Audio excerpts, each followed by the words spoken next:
Hey guys, it's me Rick and welcome back to QuantumX. It's been a while since I last uploaded a video, and in this video I'm going to show you how to make a custom intro video for your YouTube channel. So let's get into it. So here is what we will be creating. So my channel is QuantumX and this is how I created the stuff. Okay, let's look one more time. It is gonna look like this. The final intro will be something like this. So let's get started. So first we will start by using a new composition. 1.020p. Let's make this 0.5 seconds. Okay. Now we will be creating a new text here, QuantumX. So sorry. So you can change the font if you want. I will be changing for that. First, let's select the text and then select the font you want.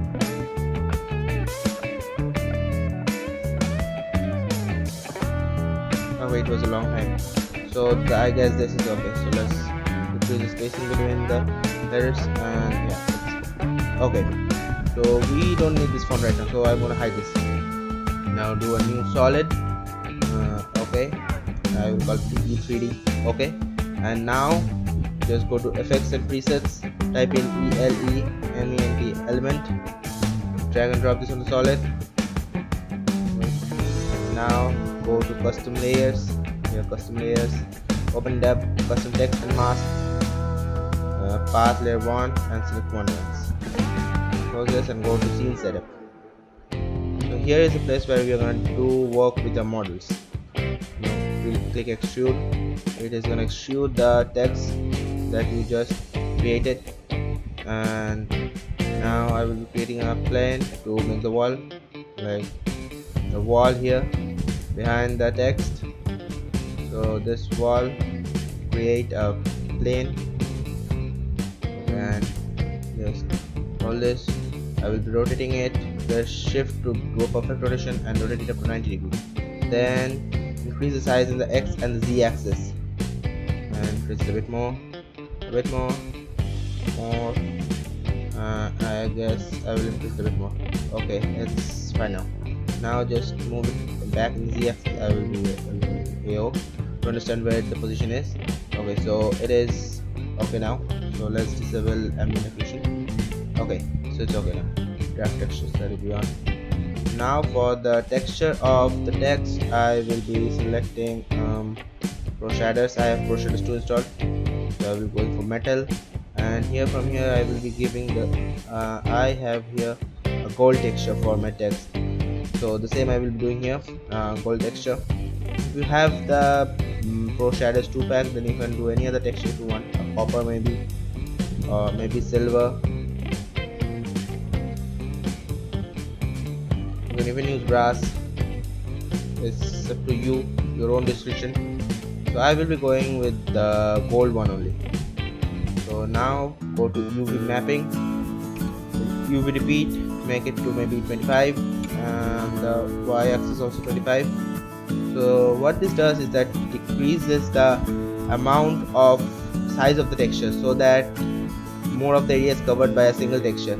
And what this does is finally that it increases the overall quality of your text. Basically it's a process to increase the quality of the texture of your text. So here it was, and now you see the texture. Just the more you increase it, the more high it is. Now go to bevel copies, and I had done it too. Now go to bevel 2, expand edges, extrude a bit more. I will be doing a double layer, so expand edges, decrease it a bit. Bevel size, decrease it a bit. I think it looks fine. No, wait, I will decrease it a bit more. Decrease the bevel, expand size, bevel size a bit more. And it's okay. Oh, it's okay right now. So you can give it a silver look. Silver looks nice, but yeah, it is completely nice. So I will go with the gold one only. Okay, so now for the text part is done, and so let's move on to the wall part. So the text looks good. crop. Now let's move on to the wall part, plane model. Just drag it down the plane text one, and so here I will not apply any textures to this. I will create a manual texture for this. Now go to the basic settings, diffuse color, make it I had blue color here, so this time I will be making it green. Sorry. Green. Okay. So now title, and you see this noise pack that jitters in the wall.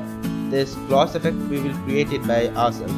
So for that, go to the textures, diffuse, load texture, and from here select any noise pack.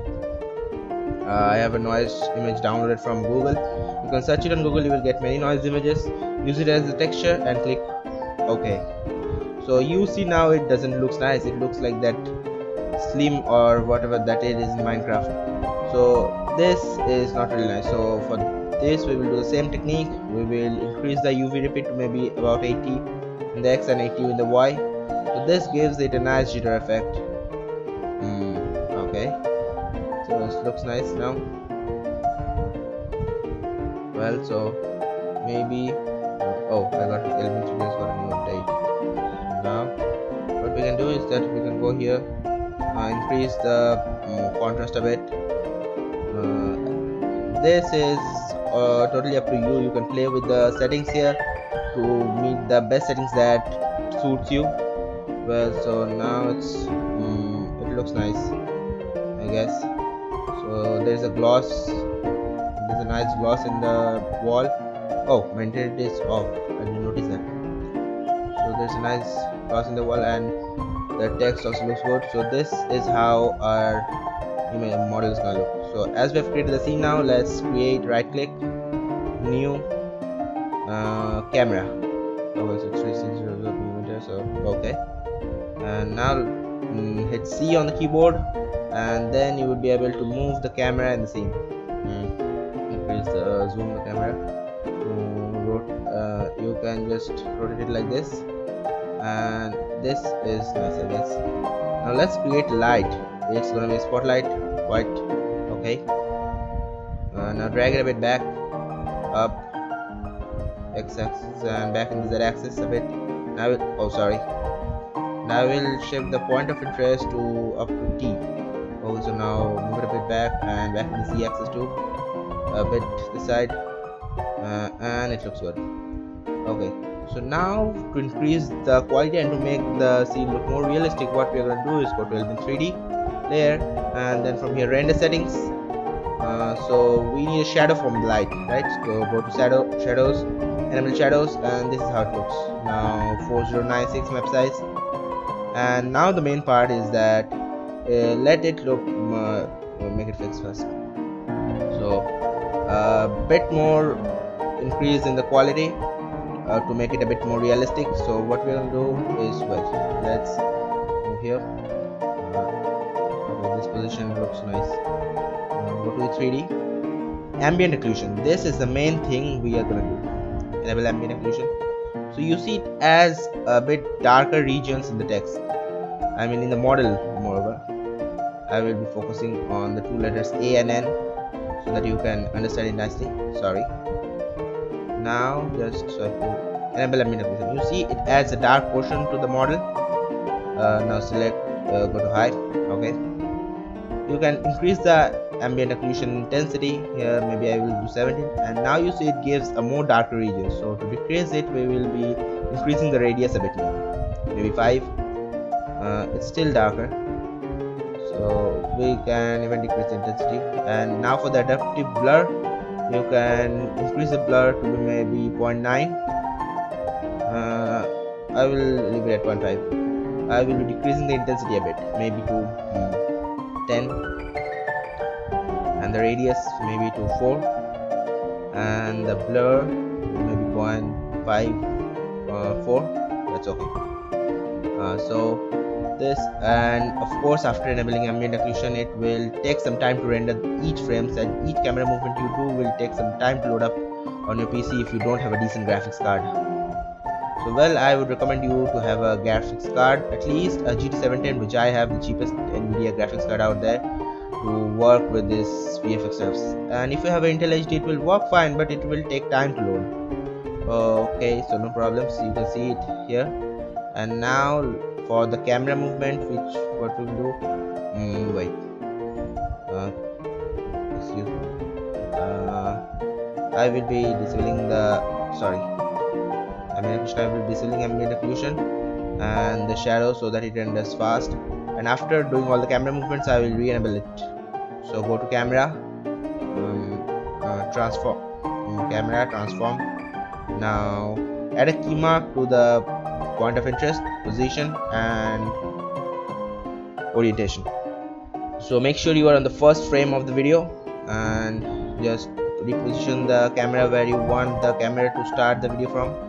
Maybe this position is okay. And now go to the middle frame, maybe around 10 to 20 frames. Move it to the middle of the scene, move the camera to the middle of the scene. This is okay. And now go to the last frame and then reposition the camera to the position where you want it to be now. And now you see, go to the mouse, and now I'm playing it, so it looks something like this. Well, that is nice. So but wait a second, I will increase it a bit forward, and now I will go to this wait, the middle one, the X goes out in the middle portion, so I will be moving the camera a bit on the side so that it centralizes the text. Okay, so this looks good, this looks pretty good. So this is what I want to tell, maybe this position. So you see, this is how it does the work. And now re-enable the shadows and ambient occlusion, enable AO. So this is how it will be looking now. Now you can motion blur. If you want, you can enable motion blur on, and it will be enabling a motion blur on yours. But wait, let me show you. This. Okay, sorry, I can't play because it is gonna take 8 minutes to render all the frames. And now close this one. And now if you want, you can even add depth of field option, not from here, camera. From the camera you can just go to transform and go to camera options and depth of field on. And now you see the text blurs out.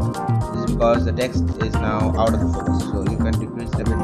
But I will be in 2 views, and in this view make sure it is top view, and then decrease the focus distance so that it matches the text.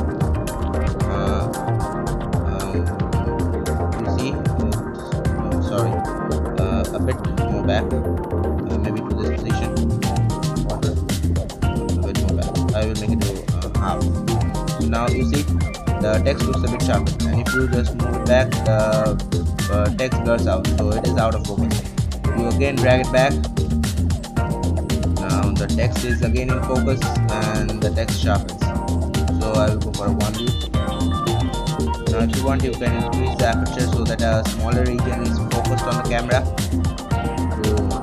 And you can even increase the aperture if you want largely to come into focus. You can even increase the blur level so that the region out of focus becomes more blurred. You can just go back, increase the focus distance. Now see, it's more blurred out.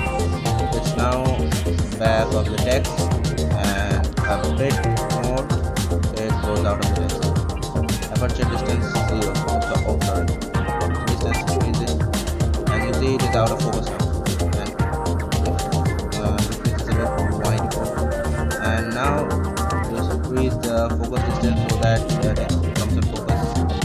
And you see now the region it's again going out of focus, so increase the text distance.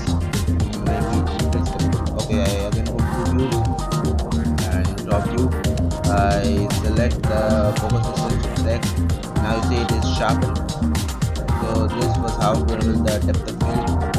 See again this one here, it is out of focus.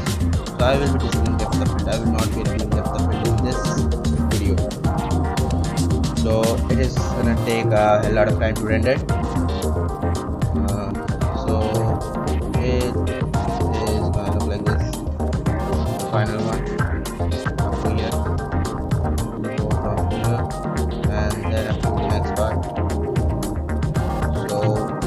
And now for the main part, to export this, you can go files, so here you can save the project, but for exporting the video, go to files, export, add to Adobe Media Encoder Queue. This will add the project to Adobe Media Encoder Queue, so you can render it out from there. Do not use add to render queue, because if you add directly to After Effects the composition to render, then After Effects will export it in AVI. You see AVI composition, AVI, and what AVI does is that it eats up a lot of space. So for this 5-second video, it will take you maybe around 7 GBs. For this 5-minute video, see there is no H1264 option here. H1264 encoding option is not available over here. So what we're gonna do for that is that we will not be rendering it from After Effects, but we will go to export and add to Adobe Media Encoder Queue. So from Adobe Media Encoder Queue, you can export it at MP4 format. That takes up much less space, maybe around 300 to 600 kilobytes, and it will not even touch a single MB. Here the final one is. Hope you like this video, and thanks. If you like this, then please don't forget to subscribe, and bye for now guys.